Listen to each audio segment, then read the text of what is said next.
Dear students, today we will study about undue influence. Undue influence is defined under section 16 of Indian Contract Act. The meaning of undue influence in Hindi is गैर ज़रूरी असर. If the consent of the party to the contract has been obtained by undue influence, the consent is not free consent, which is required for the validity of the contract. ठीक है. Section 16 क्या कहता है देख लेते हैं definition में. A contract is said to be induced by undue influence where the relation between the parties are such that one of the parties is in a position to dominate the will of other and uses that position to obtain what? To obtain an unfair advantage. Let's try to understand this concept first. एक contract जो है undue influence से induced माना जाएगा जहां पर relation दो party की इस तरीके से हैं कि एक पार्टी दूसरी पार्टी के ऊपर डोमिनेट पोजीशन में है और अपनी उस डोमिनेट पोजीशन को यूज करती है. किस लिए? अनफेयर एडवांटेज, अनफेयर गेन लेने के लिए दूसरे से. ठीक है. सेकंड पॉइंट कहता है कि in particular and without prejudice to the generality of foregoing principle a person is deemed to be in a position to dominate the will of other. A point इसका कहता है where he holds a real or apparent authority over the other or where he stands in a fiduciary relation to the other. इसका मतलब हुआ real और apparent authority का, जो authority के अंडर में कोई आ रहा है. एम्प्लॉयर एम्प्लॉय का रिलेशनशिप हो गया, इनकम टैक्स अथॉरिटी का हो गया एसएससी के ऊपर, पुलिस का या जुडिशियल ऑफिसर का हो गया किसके ऊपर? एक्यूज्ड के ऊपर हो गया. और फिड्यूशियरी रिलेशनशिप का मतलब हुआ कि एक ट्रस्ट की रिलेशनशिप है, कॉन्फिडेंस की रिलेशनशिप है. ठीक है.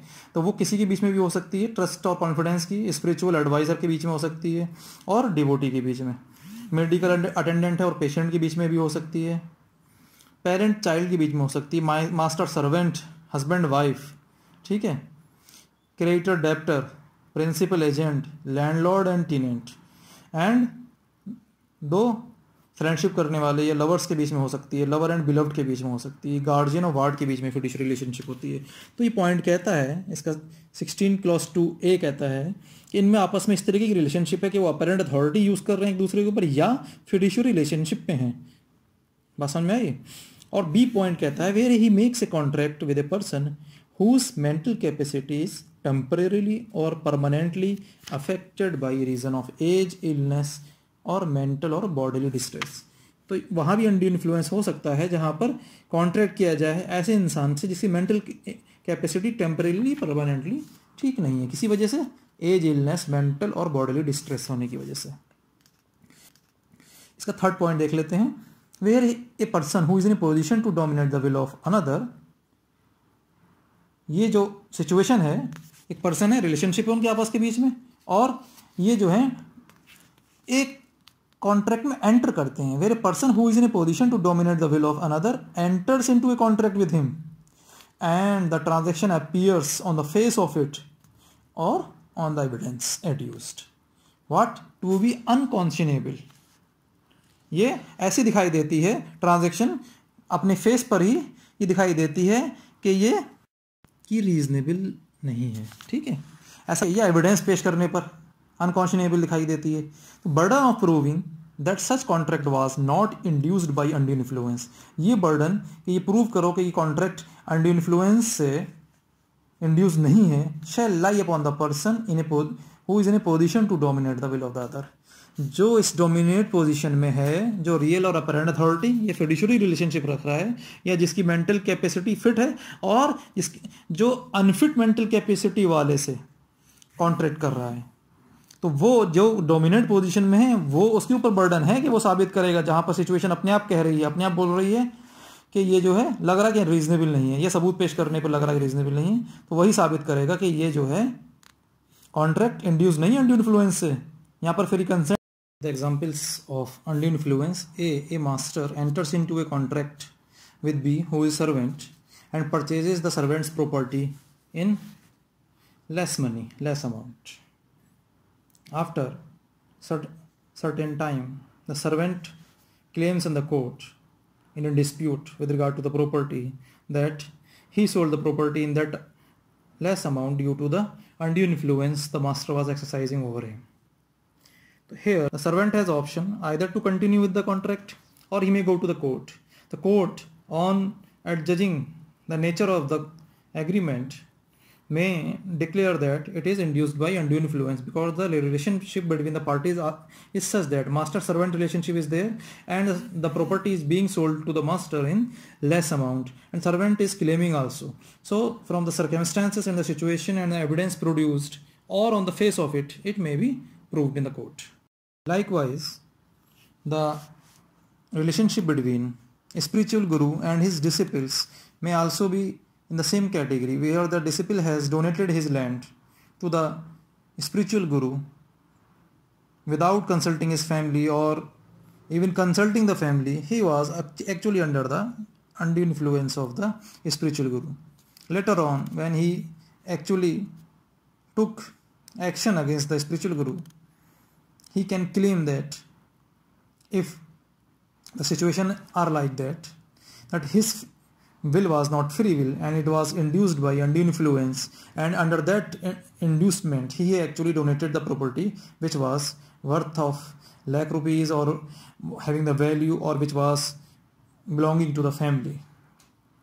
So the principle of undue influence applies to every case where influence is acquired and abused, where confidence is reposed and betrayed.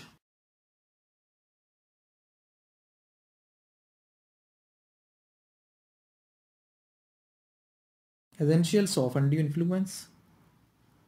In order to constitute undue influence, it is necessary to prove that, first point, the relationship. The relationship means the relationship are such that between the parties that one of the party is in a upper position, in a dominant position to dominate the will of other party. And second point is that, second essential, such a person uses his dominant position to obtain and unfair advantage over the other. कि इनके बीच में आपस में relationship ऐसा है कि एक person में डोमिनेट पोजीशन में है एक पर्सन दूसरे आदमी से और अपनी उस डोमिनेंट पोजीशन को यूज करता है क्या हासिल करने के लिए, अनफेयर एडवांटेज, एक ऐसा जो फेयर एडवांटेज नहीं है जो कि एक ट्रांजैक्शन में मिलना चाहिए, कोई लेन देन में होना चाहिए, बल्कि कुछ दिया लिया भी नहीं, ये बहुत मामूली तौर पे लेन देन हुआ और खुद बहुत फायदे में आ गया। कौन? वो जो कि डोमिनेंट पोजीशन के अंदर था। तो जो पर्सन कैंसिल कराना चाहता है, जिसके साथ में ऐसा हुआ, वो कैंसिल कराना चाहता है उस ट्रांजैक्शन को, उसको दो बातें प्रूव करनी होंगी।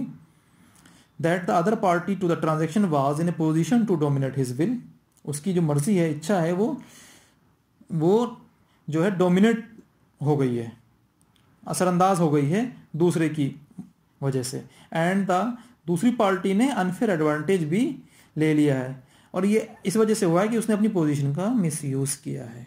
ठीक है, person in A dominant position and obtaining of unfair advantage. In the following cases, a person is deemed to be in a position to dominate the will of other. First, where he holds a real or apparent authority over the other. Second, where he stands in a fiduciary relation to the other. And third, where he makes a contract with a person whose mental capacity is temporarily or permanently affected by the reason of age, illness or mental or bodily distress. First essential of undue influence is real or apparent authority. As you know, an employer may be deemed to be having authority over the employee. We have discussed an income tax authority over the SSC, a police or judicial officer over the accused, or a licensing authority over the licensee. They are supposed not to use their or abuse their position to take an unfair advantage from the other party. And what about fiduciary relationship? A relationship of confidence and trust, where it is being betrayed and to take unfair advantage by the person exercising the dominant position. तो suffering party has an option, जो party सफ़र कर रही है उसके पास ये option है कि वो उसको ट्रांजैक्शन को कैंसिल कराना चाहे तो करा सकता है। ठीक है, तो एग्जाम्पल क्या होंगे इसके?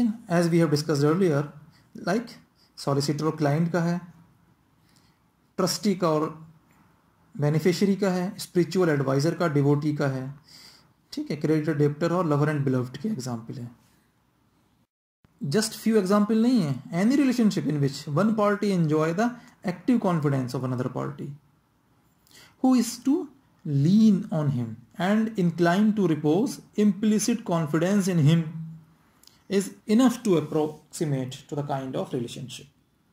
इसका मतलब ये हुआ कि कोई भी ऐसी रिलेशनशिप, सिर्फ ये कुछ एग्जाम्पल ही काफ़ी नहीं है फिड्यूशियरी रिलेशनशिप के, कोई भी जिसमें यकीन का, विश्वास का रिलेशनशिप है और उसको तोड़कर कुछ गलत नाजायज़ तरीके से फ़ायदा हासिल किया गया है और उस पार्टी ने फ़ायदा हासिल किया है जो कि जिसके अंदर विश्वास किया गया था, जो कि डोमिनेंट पोजीशन में थी, उस विश्वास। एग्जाम्पल देख लीजिए, ए गार्जियन है और बी को बचपन में कुछ उधार दिया और बाद में इस गार्जियनशिप का मिसयूज़ करते हुए एक बॉन्ड लिखवा लिया ज़्यादा से ज़्यादा पैसे का और प्रॉपर्टी का उससे, और ले लिया। तो ये जो लेन देन हुआ ये इंड्यूस्ड हुआ अंडर इन्फ्लुएंस से, क्योंकि ट्रस्ट का रिलेशनशिप है। Here the burden of proof will lie on the person who uses his position. And in the absence of such a proof, he will prove that it is actually a free consent is exercised in that particular transaction. If there is no proof that free consent was not there, transaction is liable to be cancelled. और इसका जो rule है section 111 में है, जैसे पहले discuss किया था, इंडियन एविडेंस एक्ट 1872 में।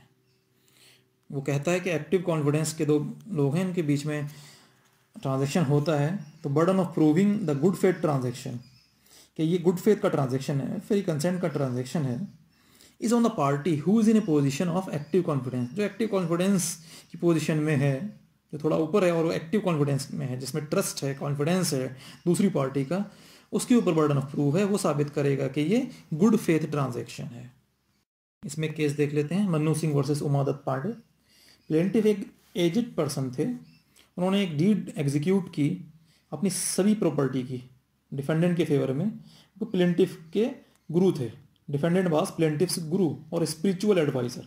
और रीज़न क्या था कि रीज़न था कि जो नेक्स्ट वर्ल्ड है वहाँ पर उनको मोक्ष मिल जाएगा, और उन्होंने जो है होली बुक तरफा जो एग्रीमेंट है, ये सारी प्रॉपर्टी गुरु के फेवर में जा रही है। तो इस एग्जीक्यूशन के बाद में प्लेंटिफ को कुछ रियलाइज हुआ और कैंसिलेशन के लिए उन्होंने अप्लाई किया, ठीक है, under section 39 of the specific relief act. तो सेक्शन 111 इंडियन एविडेंस एक्ट का जब एविडेंस की जरूरत पड़ी तो कोर्ट ने लागू किया और कहा कि बर्डन ऑफ प्रूफ किसके ऊपर है, उन गुरु के ऊपर है जिनको प्रॉपर्टी मिली है। उन्होंने क्या है, एक एंजॉय किया है सच कॉन्फिडेंस उस एजेड प्लेंटिफ की वजह से। So it was held that, ये डिसाइड हुआ कि because of the fiduciary relationship between the parties, the reason is very much absurd in the gift deed and the defendant must prove the absence of undue influence. The defendant, the guru must prove कि यहाँ undue influence नहीं था बल्कि free will थी, free consent थी। Since he has failed to prove the same, वो fail नहीं कर पाए, इसलिए plaintiff is entitled to obtain the cancellation of the deed. तो प्लेंटिफ को यह हक जाता है कि उसके फेवर में कैंसिल कर दी जाए और उसको वापस उसकी प्रॉपर्टी मिल जाए। Third is person in mental और बॉडीली डिस्ट्रेस। सो एक कॉन्ट्रैक्ट किसी ऐसे व्यक्ति से करना जो कि मेंटल और बॉडीली डिस्ट्रेस में है, जिनकी मेंटल कैपेसिटी टेम्परेरी तौर पर या परमानेंटली तौर पर एज, इलनेस या मेंटल और बॉडीली डिस्ट्रेस की वजह से सही नहीं है, कुछ दिनों के लिए या हमेशा के लिए उनकी मेंटल फिटनेस सही नहीं है, और वो जो है इन वजूहात की वजह से जैसे जो मैंने बताए, तो उससे कॉन्ट्रैक्ट कोई सही व्यक्ति करे तो और अपनी पोजीशन का गलत इस्तेमाल करते हुए उनको एक्सप्लॉइट करे, चाहे वो किसी कागज़ पे साइन करा के उनकी प्रॉपर्टी ले ले या उनके कोई हक जो बन रहा था वो अपने फेवर में कर ले। तो यहाँ पर जो इस तरीके का एग्रीमेंट होगा जो उनके सिग्नेचर वगैरह के ज़रिए लिया गया होगा या उनकी मर्ज़ी से लिया गया होगा या उनसे कुछ लेन देन किया गया होगा, ये जो है इसको लॉ जो है कहता है ये फ्री कंसेंट नहीं है। यहाँ पर कंसेंट जो है अंडर इन्फ्लुएंस से अफेक्टेड है, इंड्यूस्ड है, और इस तरीके का कॉन्ट्रैक्ट एग्रीमेंट कैंसिल हो सकता है। फॉर एग्जाम्पल, एक व्यक्ति है एनफीबिल्ड बाय डिसीज़ और एज, डिसीज़ किसी बीमारी की वजह से या उम्र की वजह से वो ठीक नहीं है। Is induced by B's influence over him as his medical attendant. एक बी जो है मेडिकल अटेंडेंट है जो उनका देख रेख कर रहा है, और उसने इंड्यूस कर लिया उनको और अपना असर से उनको इस बात पे राज़ी कर लिया कि उसकी सर्विसेज के लिए जो वो सर्विस कर रहा है एक ऐसा पैसा दें जो कि अनरीजनेबल है। मान लीजिए वो उसकी सर्विस थी 5,000 रुपये महीना लेने की और उसने उनसे ले लिए 25,000 या 50,000 रुपये। तो यहाँ बी का जो एम्प्लॉय किया बी ने अंडर इन्फ्लुएंस एम्प्लॉय किया और यहाँ पर उसको पैसे वापस करने होंगे अगर उसके खिलाफ केस फाइल करता है किया जाता है। केस ले लेते हैं इसके अंदर। केस का नाम है मर्सी सेलिना डिसूजा वर्सेस रैनी फर्नांडीज। अ प्लेंटिफ ए मेंटली इन्फर्म पर्सन, प्लेंटिफ है जो कि जहनी तौर पर ठीक नहीं है, incapable of protecting his interest, और वो उसे मालूम नहीं कि वो अपने हक का बचाव कैसे किया जाए और अपने इंटरेस्ट को कैसे प्रोटेक्ट किया जाए, पूरी तरीके से अपने वजूद के लिए डिपेंड है डिफेंडेंट के ऊपर और अपनी प्रॉपर्टी उसके फेवर में दे देते हैं। It was found that the defendant had obtain an unfair advantage. Subtle species of fraud. Undue influence is said to be subtle species of fraud due to which a party controls the mind of the victim by his clever skills and with gradual proceedings but with very harmful effects. Subtle species का मतलब है कि fraud की बहुत clever चालाकी वाली technique, जिसे indirect technique जिसे कहेंगे, फ्रॉड की तरफ जो ले जा रही है। Sometimes the contract is signed due to fear, coercion, importunity or other domination. Privy Council in case of Someshwar Dutt versus Tribhavan Dutt has held that act of undue influence range themselves under the heads of coercion or fraud. Presumption of undue influence in unconscionable bargains. Unconscionable bargains कहते हैं जो unreasonable bargains होते हैं। तो यहाँ अनकॉन्शनेबल bargain अगर दिखाई दे रहा है कोर्ट को तो वह प्रिजम्पशन ऑफ अंडर इन्फ्लुएंस ले लिया जाता है। So in case of unconscionable bargains between the parties on an unequal footing, दोनों बराबर पोजीशन में नहीं हैं और गेन्स जो लिए गए हैं वो अनकॉन्शनेबल हैं, रीजनेबल नहीं दिखाई दे रहा है, द लॉ, कानून खुद रेस करता है एक प्रिजम्पशन, वो है अंडर इन्फ्लुएंस की। अंडर इन्फ्लुएंस अपने आप उसमें आ जाता है। Where a person who is in a position to dominate the will of another enters into a contract with him, the transaction appears on the face of it or on the evidence adduced. Transaction खुद ब खुद या evidence पेश करने पर unconscionable लगता है। The burden of proving that such contract was not induced by under influence shall lie upon the person in a position to dominate the will of the other. तो यहाँ जो डोमिनेंट पोजीशन में है वो अपना बचाव करेगा, वो साबित करेगा कि नहीं अंडर इन्फ्लुएंस यहाँ पर एक्सरसाइज नहीं हुआ है। कोर्ट मान लेगा, कानून मान लेता है इस बात को कि यहाँ पर अंडर इन्फ्लुएंस एक्सरसाइज हुआ है, जहाँ पर दो पार्टीज एक दूसरे के बराबर में इक्वल फुटिंग में नहीं है, डोमिनेंट पोजीशन में एक पार्टी है और ट्रांजैक्शन भी अनरीजनेबल दिखाई दे रहा है। दयालाराम वर्सेस सारगा में एक कर्ज लेने वाले ने एक कर्ज ले रखा था मनी लेंडर से, दोबारा कर्ज लिया तो मजबूरी में उसने ज़्यादा इंटरेस्ट पे तैयार हुआ, बहुत ज़्यादा इंटरेस्ट पे, एक्सॉर्बिटेंट रेट ऑफ इंटरेस्ट पे, और साथ में कुछ वीट हंस देने को भी तैयार हुआ। तो यहाँ presumption of under influence was said to have arisen in this case. ऐसे एक केस और ले लेते हैं, ताकरी देवी वर्सेस राम डोगरा, AIR 1984। एक इलिटरेट लेडी ने जो कि हस्बैंड से अलग रह रही थी, अपनी सारी प्रॉपर्टी जो है, एक एप्पल का ऑर्चर्ड भी और सब वैल्यू इस प्रॉपर्टी की 2 लाख रुपए थी, एक व्यक्ति को दे दी जो लॉयर था उसका, और बाकी इनके बीच में कोई रिलेशनशिप नहीं थी, डोनर और डोनी के बीच में। तो यहाँ ये माना गया कि there was fiduciary relationship between the two exist there and the lawyer was in a position to dominate the will of the lady and the transaction was unconscionable and there was presumption of undue influence in the case.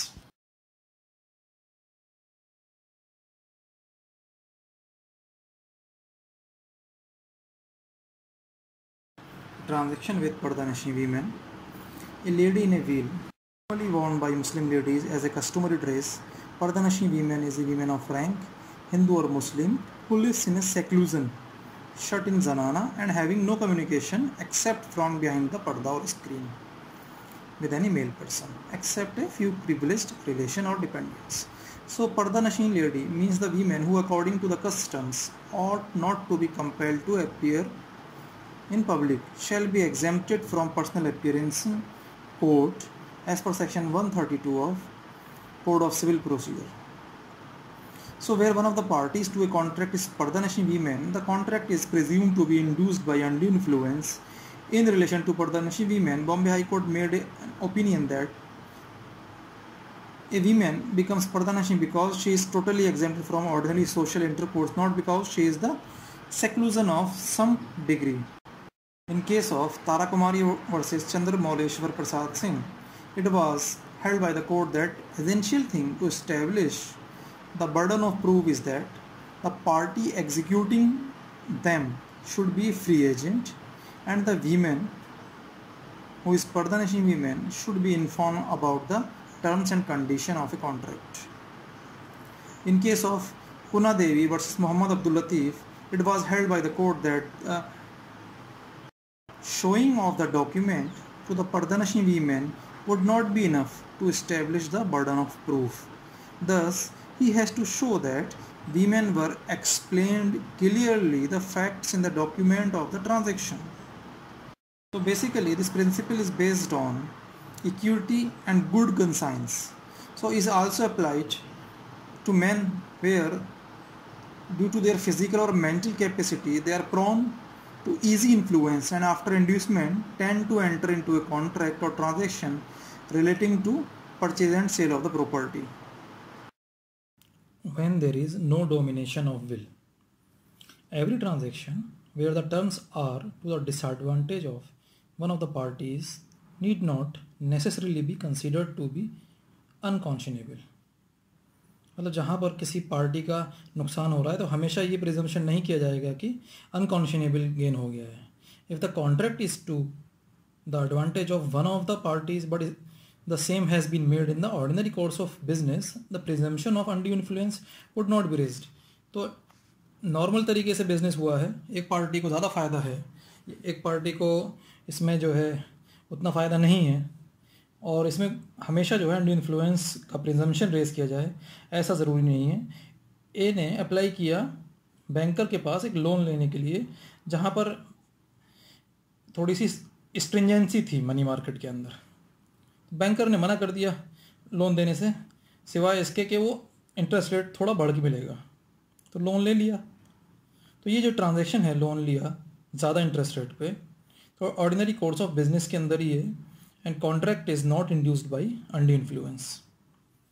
When the person taking the advantage in a transaction was not in a dominant position over the other, the presumption of undue influence will not be raised if the transaction appears to be unconscionable. In case of Shrimati versus Sudhakar R. Bhatkar, plaintiff was an illiterate lady managing her properties and defendant was living in a part of house owned by the plaintiff and he was tenant. He treated the plaintiff as his mother and persuaded her to gift her property to him, to which she did. And a gift deed was registered in favor of tenant.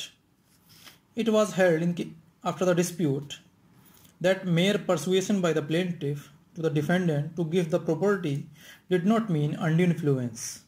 Effect of undue influence. Section 19A of the Indian Contract Act comes into the scene here. It declares that when consent to an agreement is caused by undue influence, the agreement is a contract voidable at the option of the party whose consent was so caused. जहाँ पर party की consent undue influence से cause की गई है, party के पास option है कि वो इसको सेटिसाइड करने की रिक्वेस्ट कोर्ट में दे या कंटिन्यू करे. तो अगर वो इसको सेटिसाइड करने के लिए रिक्वेस्ट देती है तो सेकंड पैरा 19A का कहता है any such contract may be set aside absolutely और if the party who was entitled to avoid it has received any benefit upon such terms and condition as the court may seem just. What the court can do over here is that court is empowered to set aside the contract either absolutely or upon such terms and condition as the court may deem just. ठीक है, तो अगर यहाँ पर एक example ले लीजिए, a money lender ने 100 रुपये दिए बी को, और बाद में बी जो कि किसान है, बाद में उससे अंडू इन्फ्लुएंस के ज़रिए मजबूर किया एक बॉन्ड साइन करने के लिए 200 रुपये का और 6% इंटरेस्ट के साथ में, तो court may set aside the bond and may order the B to repay 100 rupees with such interest as may seem just. तो यहाँ पर जो 100 रुपये एक्स्ट्रा ले रखे हैं, साथ ही वो भी वापस करने पड़ेंगे और वो इंटरेस्ट जो कोर्ट चाहेगा। तो यहाँ पर सेट असाइड भी हो गया बॉन्ड और 100 रुपये वापस भी करने पड़ेंगे जो एक्स्ट्रा ले रखे हैं। और सेक्शन 30 भी यहाँ पर एप्लीकेबल हो जाता है स्पेसिफिक रिलीफ एक्ट का। वो कहता है कि on adjusting the rescission of a contract the court may require the party to whom such relief is granted. जब कोर्ट ये जज कर रहा है कि कॉन्ट्रैक्ट को सेट असाइड कर दिया जाए, ख़त्म कर दिया जाए, तो court may require the party to whom such relief is granted to restore करने का ऑर्डर दे सकता है दूसरी पार्टी को, so far as may be any benefit which he may have received. उसने अगर कोई फ़ायदा उठाया इस कॉन्ट्रैक्ट में from the other party, and to make any compensation to him which justice may require, और कंपनसेट भी करे जो कि इंसाफ की वहाँ पर ज़रूरत हो।